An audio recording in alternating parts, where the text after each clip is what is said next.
Hi guys, welcome back to my channel Lush Foliage. In today's video, we are going to be talking about false watering. Now, what exactly is false watering? A lot of times when we tend to water our pots, the moment we tend to add water, the water immediately starts to pass through the drain hole. This gives an idea that we have done a complete watering because we always have to water until the water starts passing through the drain hole.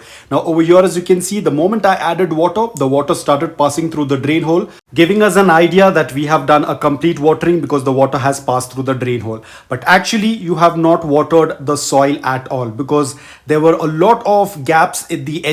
As you can see over here, the soil is so compact that it has left a lot of gap in the edges of the pot. So the moment you tend to water, the water immediately starts running through those gaps and that water comes out through the drain hole. So be very careful. Do not let your soil look like this, because if you are going to water, the plant roots will not get any water. The plant roots will not get any nutrients. If you tend to add fertilizers, liquid fertilizer, the plant will not get anything because everything is going to run through those gaps. So be extremely careful, guys. Do not make a soil mix that tends to look like this. A lot of times people tend to use only coco peat and garden soil.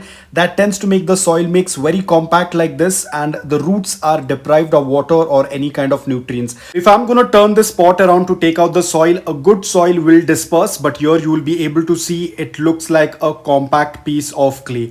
This is extremely dangerous for your plants. Over here it looks like it's completely wet, but if I'm going to break it, there won't be any moisture inside, especially where the root area is.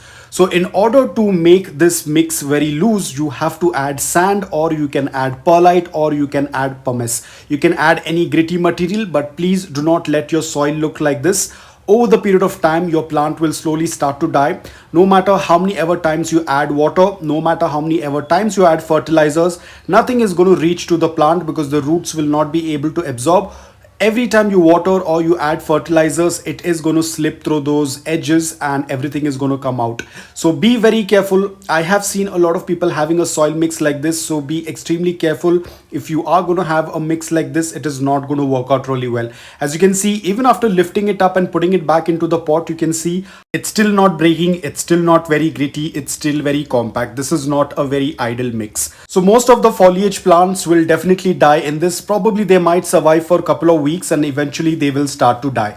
But I tend to use only clay for my water lilies or for lotus or for aquatic plants. It's absolutely okay, because when you tend to use only clay, there is a lot of water and clay tends to become very soft in water. So it's absolutely okay to use this for your water lilies, but please do not use it for your foliage plants, flowering plants. This is not going to work out really well. Over the period of time, your plant will start to die or will start to have issues.